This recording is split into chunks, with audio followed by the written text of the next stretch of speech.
Hello, everyone, and welcome to Asian Pacific Voices Radio, where you'll find stimulating conversations that explore diverse topics and stories impacting our Asian Pacific American communities.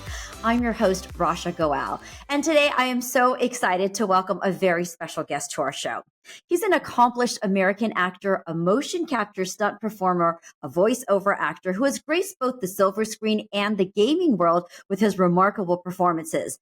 Best known for his role as Martin Lee, Mr. Negative in the Spider-Man video game series, his expertise in acting and his background in martial arts bring a unique depth to his characters. Stephen Oyoung, welcome to Asian Pacific Voices Radio. How are you doing today? I'm doing very well. Thank you so much for having me. That was a lovely introduction. When I hear that, I'm like, oh, my heart skips a beat. Thank you so much. My parents would be so proud to hear all of that. So thank you. That was awesome. Oh, well, it's my pleasure. And, listen, it's all your work. So I'm sure they'll be very proud. I just put the words in over there, but it's all your hard work.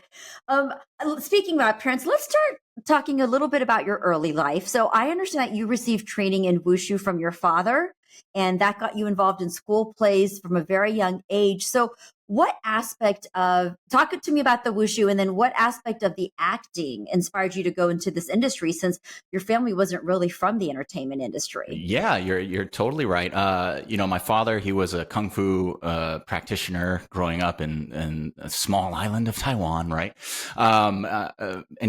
Actually during the 70s, it was so funny. He was approached by a few, Hong Kong, whatever studios at the time after Bruce Lee's passing, because they were scouring Asia for the next Kung Fu star. So they actually approached him and they scouted him. They wanted him to come and do screen tests. And his father told him, no, you have to be an engineer. You have to go to America and be an engineer. So in a way, I feel like I'm kind of living out his dream a little bit. And I do think that's probably part of the reason why both of my parents, my mother and my father, were so supportive of this career. So yeah, like when I was growing up, I loved Kung Fu. My father was obviously a practitioner in it. And, he'd tell me all these stories, and he was good at wrestling as well and judo. And he never let me learn until I was in college, because he was like, I don't want you to stunt your growth and I want you to study. But during college, I just dove into it really hardcore. And in high school, I started doing plays because my older brother was doing plays. I just kind of got roped in because I was like a little kid at the time. But, doing school plays was just so fun. It's just so fun. And yeah, why I decided to become an actor. Well, I guess I thought to myself, hey, I'm in California. Right? Like people all over the world come across, the world to come to this state to try it. If I even have a small inkling of wanting to do it, I should. I never thought I would be a professional actor when I was growing up, because I couldn't take the rejection or whatever. But it turns out I can take a lot of rejection, because that's all this business is. And just practice. Right? So, yeah, exactly. So, in addition to that, my parents, after I graduated from college, I thought, okay, maybe I'll go be a politician or maybe do graphic design or something, because I also love to draw. I wanted to be like a comic book artist. Turns out I don't have the discipline for it. But acting, I always loved it. I always stuck with it. I was just a class clown. I don't know. I just like the attention, I guess. But I always loved it. So my parents, they asked me well, what would you do for free? And I said, just on a whim, I said, yeah, I would do acting. And at the time, The Matrix came out.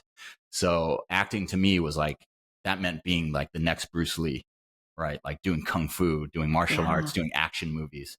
So anything I could do to get into that. So my parents, they said, you want to do that for free? That's what you should probably do in your career. At least try it. So they were very lenient. They gave me 10 years.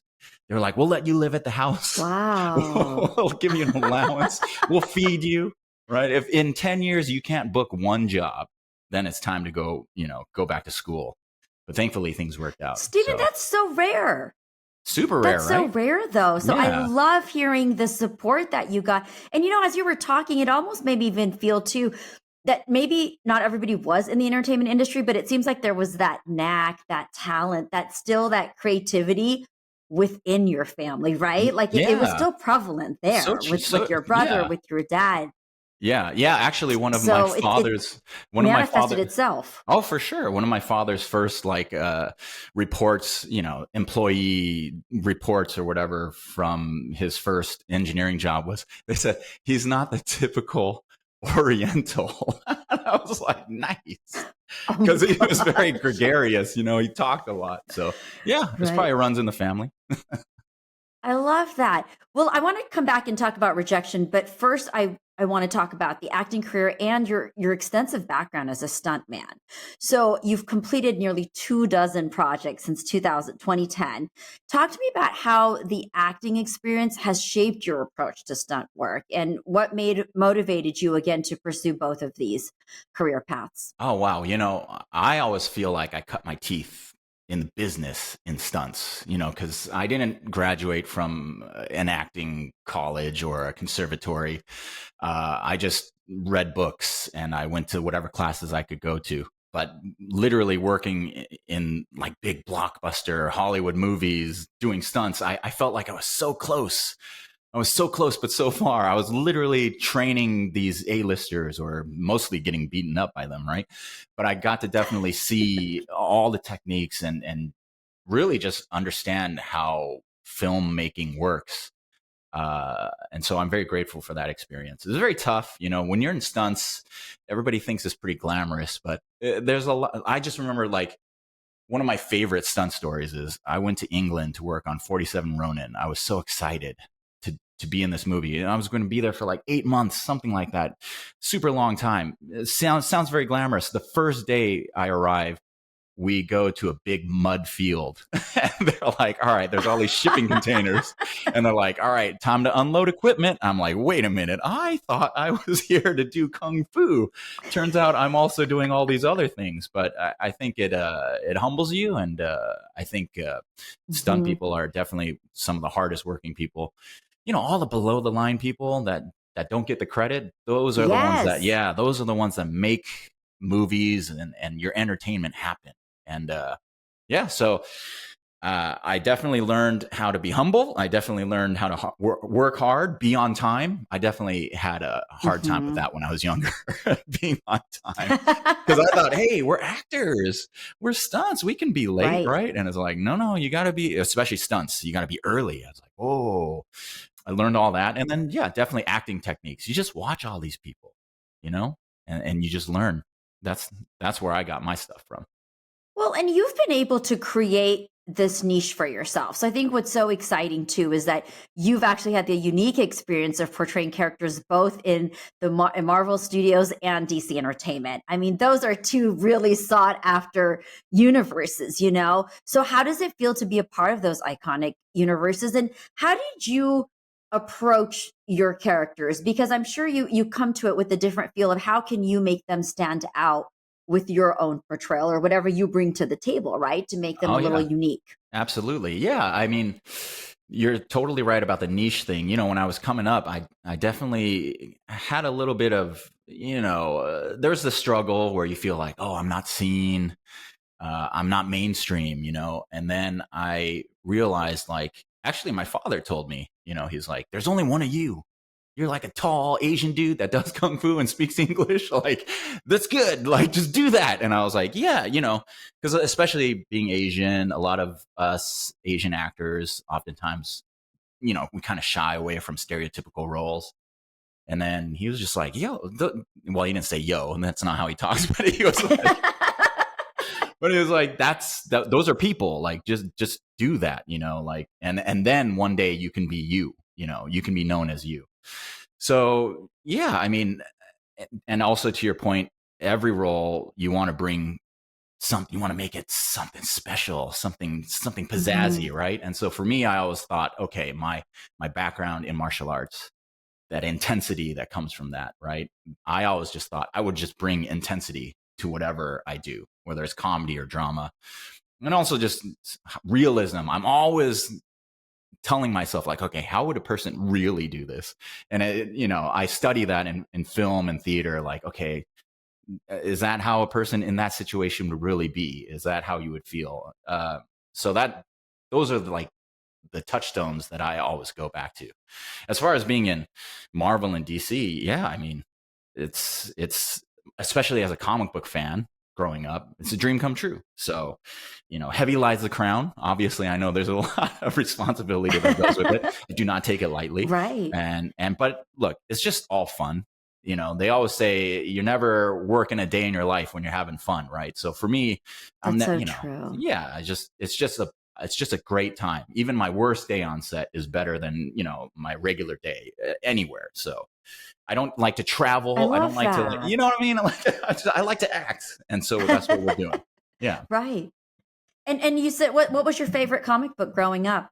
I mean, I was a huge X-Men fan and Spider-Man fan. One of my first comic books as a child was one of these like 1970s, they had like a record that you would play, and it would be the, vocal performance of the comic book, and it was a Spider-Man comic book. Yeah, right? I and remember that. Yeah, exactly. You can find these things on eBay, and boy, I wrote on it, I drew on it, I traced it.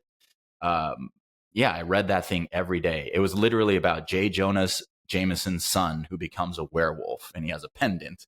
And for whatever reason, I was like hyper focused on this comic book. So yeah, but Jim Lee, he was my big inspiration as an artist. I wanted to be the next Jim Lee. And so I read all of his comic books. Well, I have to say, Stephen, and there's something so beautiful about this, that you grew up in the world of comics, and Spider-Man being one of your favorites. How does it feel now? I mean, your recent project, Spider-Man 2, you've come back, Mr. Negative, and portraying this important character. What is again it mean to you to be able to embody that iconic character, but also to be a part of this series that you actually loved while you were growing up? It's such a cliche, but it's really just, I'm grateful. I'm grateful for any work, really, but especially to be in this. And Spider-Man, the video game, it really put me on the map, I think, especially on my IMDb. Thank you for that, Spider-Man. My score went up really high. But yeah, like before Spider-Man, I obviously I was doing TV, I was doing movies as stunts, right? I'll have guest star things. I'll have that. But I never did voiceover, and I was doing motion capture, but it was all stunts. And so Spider-Man really like opened the doors for voiceover and, motion capture acting in video games. So now, people know me, they know my name. It's wild to me. I didn't think that I would even come back for Spider-Man 2. So for them because I thought that story was done. But it turns out that there was so much more, and they have this amazing character arc for Martin Lee. And trust me, I religiously look at comments online. And so I like to see the good and the bad. I want to know, what the customers like or what they dislike. And so far, it's been overwhelmingly positive. So like I said, I'm just super grateful that they had me back and that people like it. I love that. And I have to recognize too, Stephen, listen, we know that getting into this world in general and then being able to work with these iconic brands isn't always the easiest. So I have to say, even as I'm speaking to you, like, I feel so proud that as an Asian American artist, that you're out there representing us, because I know that it has not been easy to get to this stage, like we're all in this together. And yes, I know we are at a place where diversity, inclusivity, but I think we know the reality of the challenges of it still. And to be a recognized name and face in that world, it's huge. And so I wanted to acknowledge that and let you know that. I think it's very exciting. Oh, thank you so much. To be able to see that. Yeah, I appreciate that. Thank you. Yes, of course. And I'm hoping that will inspire other Asian American actors too, who want to go in this line, or even younger kids who are pursuing this industry, to think about all the different facets that they have in this world. I'm going to jump to the A-list actors, because you've worked with people like Keanu Reeves and Denzel Washington and Adam Driver. So what was it like training some of these actors? And is there a particular story that you could share with us that stands out for you? Well, there's so many stories. I remember training Adam Driver. He was learning the choreo and all the fight stuff in England, but he had a couple months back in New York where he lives for prep. And so they needed a guy to come, from America to help train him. And I knew some of the team. So I was just lucky enough to get that job. Yeah. So hanging out with Adam Driver was cool. I mean, we literally went to like Juilliard, where he is from, right? Like his alma mater. They gave him like a cool like dance space. And this was during Girls, like the height of it. So he was already pretty big, but he wasn't like Star Wars big. And so I'm trying my best to be professional.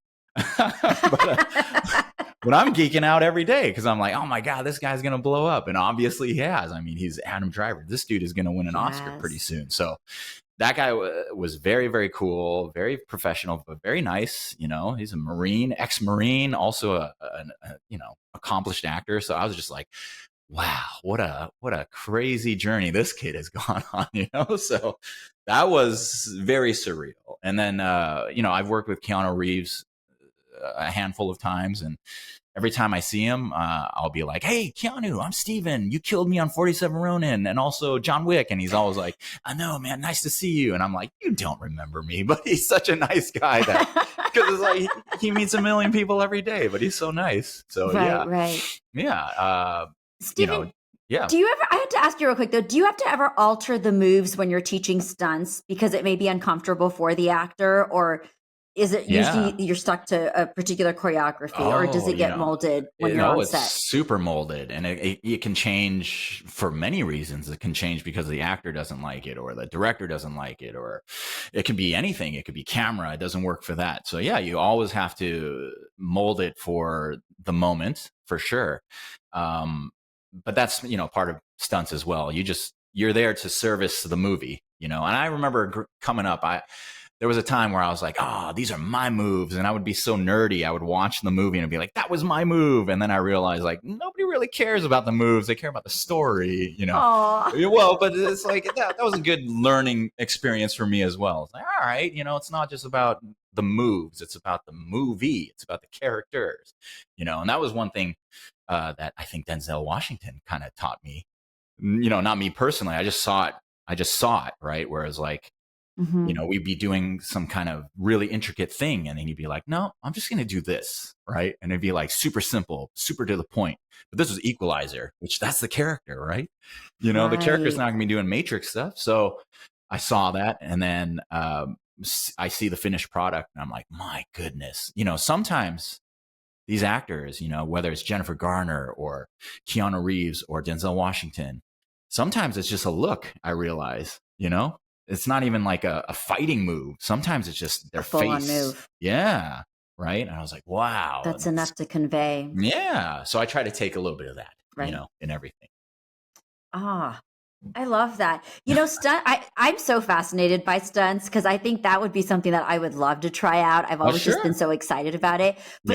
But then so maybe I'll have to do a lesson with you. But absolutely, stunts are their own superpower. Yeah. But if you had to pick a superpower of your own, what would Steven want his superpower to be, and why? I was thinking about this the other night, and I thought, oh yeah, flight is always good, but no, I think mind control because life is so hard, and it would just be a lot easier if you could just make people, do what you want them to do. Sometimes, like especially in traffic, like please move, and they'll do it. Yes, I know you have your issues with the 405, right? That's right. I'm a native Southern Californian, right? So that's all I talk about is traffic.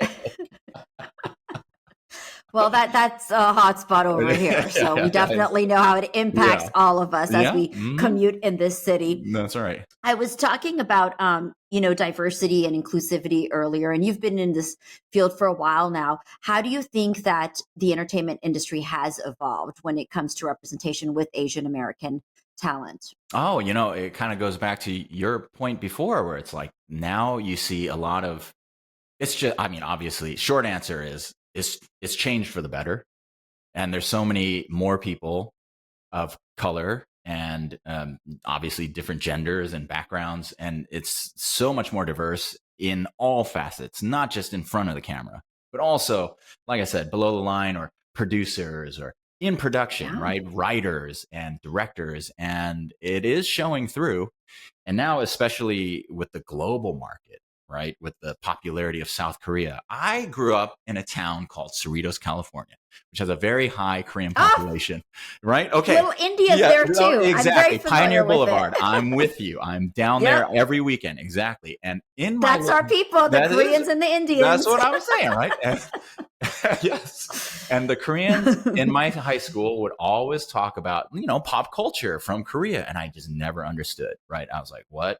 I mean, obviously we like the boy bands and stuff, but I didn't think that it would be global like it is. And obviously in the past 10 years, it has exploded, super global. So, and, also with India, Bollywood is huge. I Yeah. mean, wasn't Triple R had a song that was just, Oscar nominated, right? For The best Not song. To. Yep. Right. So it's like, it's so global now, which is, look, it's amazing. And then there are also pressures, right? Because it's like, okay, now that means there's more people. Now that means there's more competition. Yes, right.